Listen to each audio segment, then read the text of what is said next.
आप देख रहे हैं दस्तक और मैं हूं श्वेता सिंह। आज यास तूफान ने भारत के पूर्वी तटों पर दस्तक दी। यास तूफान सुबह 9 बजे ओडिशा के तट से टकराया तो दोपहर के समय यह पश्चिम बंगाल पहुंच गया। यास तूफान की एंट्री लेते ही बारिश और तेज हवाएं चलने लगी। देखते ही देखते लोगों के घर उजड़ गए। यास तूफान भले ही ओडिशा और पश्चिम बंगाल से आगे बढ़ चुका हो, पहले के मुकाबले यह कमजोर हुआ हो, फिर भी मौसम विभाग का कहना है कि खतरा अभी टला नहीं है, इसीलिए झारखंड में इसे लेकर अलर्ट जारी कर दिया गया।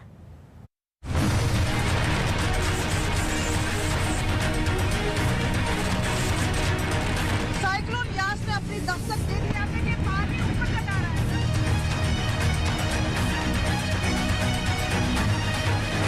तेज हवाएं चल रही हैं, 140 किलोमीटर प्रति घंटे के हिसाब से ये हवाएं हैं और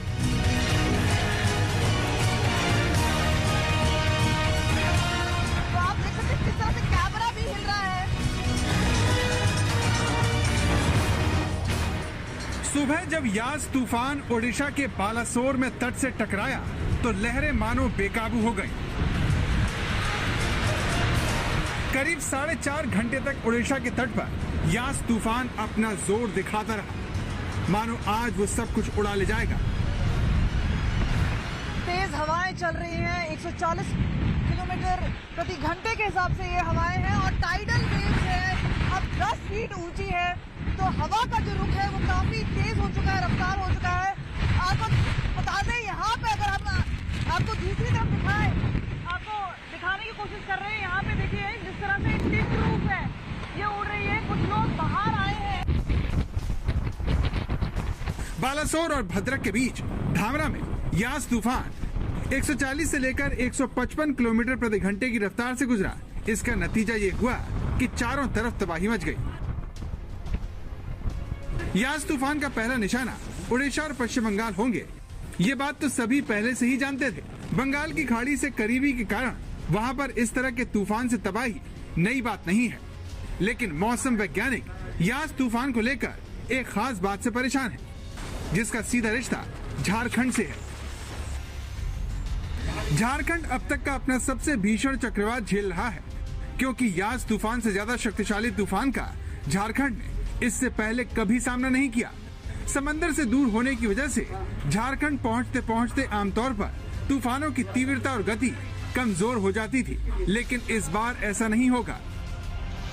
यास की वजह से ओडिशा से लगे झारखंड में तूफानी हवाएं चल रही हैं और इन इलाकों में भीषण बारिश की भी बात मौसम वैज्ञानिक कर रहे हैं।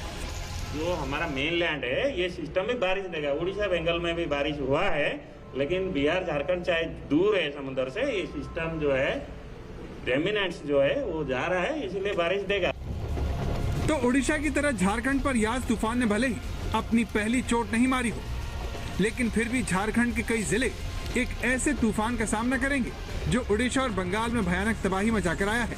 साइक्लोन यास ने दस्तक दे दिया है बालासोर में। पीछे देख सकते हैं किस तरह से अब जो कोस्टल एरिया के इलाके में आसपास की दुकान है उन्हें खाली किया जा रहा है।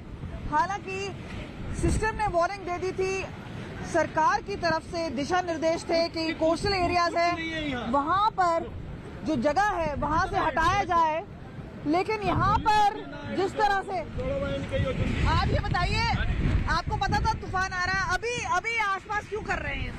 अरे ये इतना दूर तक कभी नहीं पानी आता है। ये उड़ीसा और पश्चिम बंगाल की सीमा का इलाका है। देखिए यास तूफान ने यहाँ पर कितनी भयानक तबाही मचाई है। यहाँ पर सड़क पर बैरिकेडिंग उल्टे पड़े हुए हैं। लोगों के घर उजड़ गए हैं, जिनमें लोग रहा करते थे वो मलबे में तब्दील हो गए हैं। बालासोर से भद्रक तक और उड़ीसा के केंद्रपाड़ा से जगत सिंहपुर की कोस्टल लाइन तक यास तूफान कहर बनकर लोगों पर बरसा है। अब ये पेट्रोल पंप देखिए, यास तूफान ने इसे पूरी तरह से बर्बाद कर दिया है। पेट्रोल पंप की छत उड़ चुकी है और अगर कुछ बचा है तो यास तूफान से मची तबाही की गवाही। भद्रक में यास की वजह से बड़े और पुराने पेड़ उखड़ गए हैं। पेड़ की चपेट में भद्रक में कई गाड़ियां भी आ गई। ये देखिए किस तरह से एक बड़ा पेड़ इस जीप पर गिर गया। एनडीआरएफ और बाकी एजेंसियों के सामने जल्द से जल्द सड़कों को साफ करने की चुनौती है, ताकि राहत और बचाव के काम में कोई रुकावट न आए। इस काम में जेसीबी मशीनों की भी मदद ली जा रही है। अब यास तूफान से सीधे टकराने वाले भद्रक जिले के धामरा का हाल देखिए। यहाँ यास तूफान की वजह से सब कुछ डूब गया, क्या घर और क्या खेत, सब जल समाधि ले ली। जगह जगह हम माने आगे पहले रोड क्लियर कर रहे हैं, उसके बाद हम जो branch road main road clear कर रहे हैं, उसके बाद ब्रांच रोड क्लियर करेंगे। ओडिशा में जो भी गांव समंदर के करीब उन्हें सबसे ज्यादा नुकसान हुआ है। बालासोर, भद्रक, केंद्रपाड़ा और जगत सिंहपुर के निचले इलाके समंदर के पानी में डूब गए। यास को लेकर ओडिशा की सरकार पहले ही कमर कस चुकी थी, जिसका फायदा ये हुआ कि समय रहते 7 लाख लोगों को खतरा आने से पहले ही सुरक्षित स्थानों पर पहुंचा दिया गया। ओडिशा में भले ही यास तूफान कमजोर हो गया, लेकिन अब ये खतरा झारखंड की तरफ बढ़ चला है, जो इतने शक्तिशाली तूफान का पहली बार सामना कर रहा है। उत्तर उड़ीसा और उत्तर कोस्टल उड़ीसा वो हैवी रेनफॉल स्ट्रॉन्ग विंड जारी है, लेकिन ये जो सिस्टम है ना, ये धीरे धीरे जो है झारखंड में प्रवेश करेगा। तो इसीलिए झारखंड जो है आज नाइट से स्ट्रॉन्ग विंड जो है 80 से 100 किलोमीटर, इवन हमारा जो आभ्यंतरीण जो अंदर इलाका है उड़ीसा झारखंड से लगा हुआ है, वो भी यही वेदर होगा, सीवियर वेदर अभी आज इवनिंग या नाइट से कल इवनिंग तक। झारखंड में हम लोग रेड कलर वार्निंग जारी किया है आज और कल के लिए, और रेनफॉल 20 से 30 सेंटीमीटर रहेगा झारखंड में 1 या 2 जगह पर रांची जमशेदपुर। ओडिशा और पश्चिम बंगाल में यास तूफान की दस्तक से पहले ही बारिश शुरू हो गई थी, जिसका असर झारखंड पर भी हुआ। मौसम विभाग ने गुरुवार को झारखंड के कई जिलों में भारी बारिश की चेतावनी जारी की है। बारिश की तरह झारखंड के पूर्वी और पश्चिम सिंहभूम में 92 से 117 किलोमीटर प्रति घंटे की रफ्तार से जोरदार हवाएं चल रही हैं, जबकि झारखंड के बाकी इलाकों में 62 से 91 किलोमीटर प्रति घंटे की रफ्तार से तेज हवाएं चलने की बात मौसम विभाग कर रहा है। यानी झारखंड के लिए अगले 24 घंटे बहुत अहम होने जा रहे हैं। देर शाम से ही हवा जो है चल रही है, चाहे झारखंड का सिमडेगा जिला हो या जो छत्तीसगढ़ से सटा हुआ इलाका है, वहाँ हवाएं चल रही थी। और पूरा जो जोन है, पूरा जो झारखंड स्टेट है वो पाथ है, तो इसका जाहिर तौर पे असर जो है पूरे राज्य में दिखेगा। तूफान को देखते हुए राज्य सरकार के साथ साथ एनडीआरएफ ने भी मोर्चा संभाल लिया है। रांची में एनडीआरएफ की टीम तूफान को लेकर लोगों को जागरूक कर रही है। यास तूफान झारखंड से आगे चलकर बिहार और उत्तर प्रदेश में एंट्री करेगा, जहां पर 50 से 60 किलोमीटर प्रति घंटे की रफ्तार से हवाएं चलने की आशंका है। 27 और 28 तारीख को पूर्वी उत्तर प्रदेश और 28 तारीख को बिहार में तेज बारिश होने की बात भी मौसम विभाग ने की है। लेकिन उड़ीसा और पश्चिम बंगाल में बड़ा नुकसान पहुंचाने वाले यास तूफान को लेकर सबसे ज्यादा डर झारखंड में है, जो समंदर से दूर होने पर भी अपने पहले और सबसे शक्तिशाली चक्रवाती तूफान को झेलने को मजबूर है। बालासोर से कमलजीत संधू के साथ सत्यजीत कुमार, रांची, आज तक। रिपोर्ट में आपने एक्सपर्ट को यह कहते हुए सुना कि झारखंड अभी तक के सबसे शक्तिशाली तूफान का सामना कर रहा है, लेकिन इसकी वजह क्या है? इसकी वजह है यास तूफान का रूट। झारखंड समुद्र से दूर है, इसीलिए अभी तक यह राज्य तूफान की सीधी चपेट में नहीं आता था। लेकिन यास तूफान सबसे छोटा रूट लेकर झारखंड तक जा पहुंचा है। इस वजह से इस तूफान की गति पहले आए तूफानों के मुकाबले काफी तेज है। यही वजह है कि झारखंड में शहर शहर अलर्ट है। यास तूफान के झारखंड के जो जिले सबसे ज्यादा प्रभावित होने वाले हैं, उसमें पूर्वी सिंहभूम, पश्चिमी सिंहभूम, सरायकेला, रांची, खूंटी, सिमडेगा, गुमला और बोकारो शामिल हैं। झारखंड के आगे ये तूफान बेदम होने से पहले बिहार और पूर्वी उत्तर प्रदेश को भी छुएगा। बिहार के 18 जिलों में यास तूफान की वजह से मौसम ने पलटी मारनी शुरू कर दी है। यहां बारिश हो रही है, मौसम ठंडा हो गया है। यहां भले ही यास की वजह से गर्मी से राहत मिल गई हो, लेकिन इस तूफान ने पश्चिम बंगाल में 3 लाख घरों को तबाह कर दिया।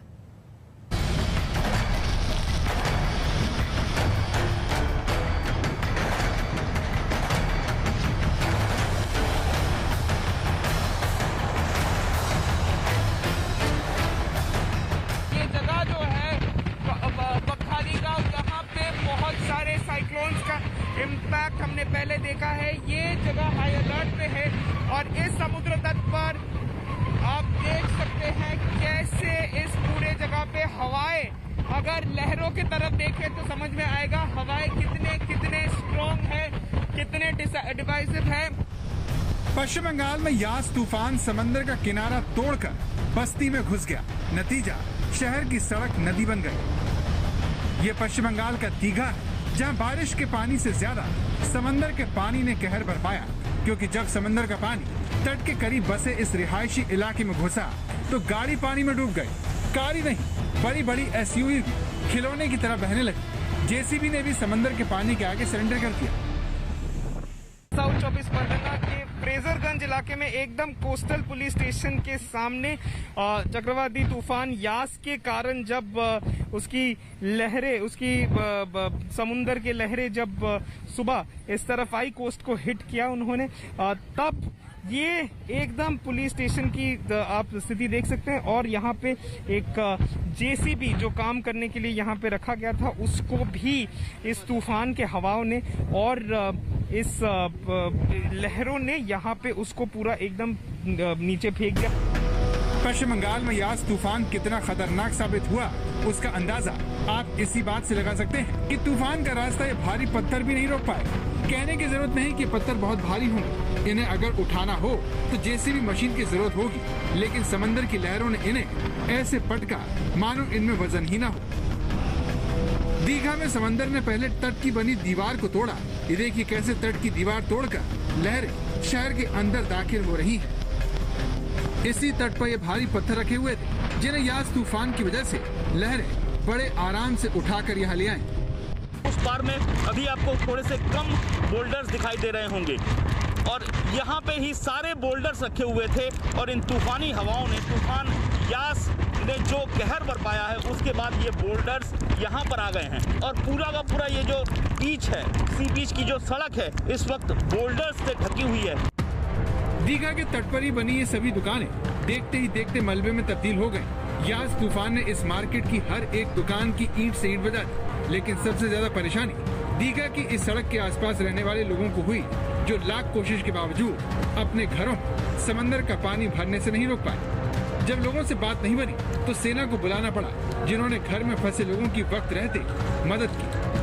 दीघा में समुद्र तट से लगभग 1 किलोमीटर दूर क्या हालात हैं वो हम आपको दिखा रहे हैं। चारों ओर किंतु पानी भर गया है। ये नदी नहीं है, ये सड़क है और सड़क में घुटनों तक, कमर तक पानी भर गया है। दुकानों में पानी भर गया है। इंडियन आर्मी की पूरी टुकड़ी यहाँ पर उतार दी गई है। जो दुकानों में पानी भर गया है, जो दुकानदार हैं, उनकी मदद के लिए यहाँ पर इंडियन आर्मी की एक टुकड़ी सभी की मदद कर रही है। यहाँ पर ये देखिए दुकानों में किस कदर पानी भरा है और ये समुद्र का पानी है। बरसात बहुत ज़्यादा हुई है ऐसा नहीं है, समुद्र का पानी पूरी तरह से इतना लबालब चारों ओर दीघा में सड़कों पर आ गया है। पश्चिम बंगाल में तूफान की तबाही में फंसे लोगों को बचाने के लिए एनडीआरएफ की 113 टीम दिन रात काम कर रही है, जो लोगों को बचाने से लेकर सड़कों पर तूफान की चपेट में आने से गिरे पेड़ों को हटाने में लगी हुई है। दीघा में हर जगह धीरे धीरे पानी भरना शुरू हो चुका है। मुख्य सड़कों पर पानी लबालब भर चुका है और ये समुद्र का पानी है जो समुद्र से लगभग 1 से 2 या 3 किलोमीटर बाहर तक आ चुका है। और ये जो रिहायशी इलाके हैं, जो मुख्य सड़कें हैं समुद्र तट की ओर जाने की, वहाँ तक पहुँच चुका है और कहीं घुटनों तो कहीं कमर तक पानी है। और सबसे बड़ी बात है कि आज पूर्णिमा है। साइक्लोन यास की जो लहरें हैं वो लगभग 10-15 फीट ऊंची उठ रही हैं। ऐसे में जो तटबंध बनाए गए हैं उनको फांद कर ये लहरें सड़कों पर आ रही हैं और धीरे धीरे आगे बढ़ रही हैं। लैंडफॉल का प्रोसेस चल रहा है और ये जो स्थिति है ये और ज्यादा गंभीर होने वाली है। बंगाल में पूर्वी मिदनापुर, दक्षिण 24 परगना का एक बड़ा हिस्सा यास तूफान की वजह से हुई भारी बारिश की चपेट में आ गया है, जहां तबाही के निशान आप हर जगह देख सकते हैं। पश्चिम बंगाल में यास तूफान की वजह से 3 लाख घर उजड़ गए। राज्य सरकार का कहना है कि तूफान की वजह से करीब 1 करोड़ लोग किसी न किसी रूप से प्रभावित हुए हैं। वहीं राज्य में 11 लाख से ज्यादा लोगों को तूफान की वजह से सुरक्षित स्थानों पर ले जाना पड़ा। तूफान के खतरे को देखते हुए एहतियातन कोलकाता एयरपोर्ट के ऑपरेशन को 12 घंटे के लिए रोकना पड़ा।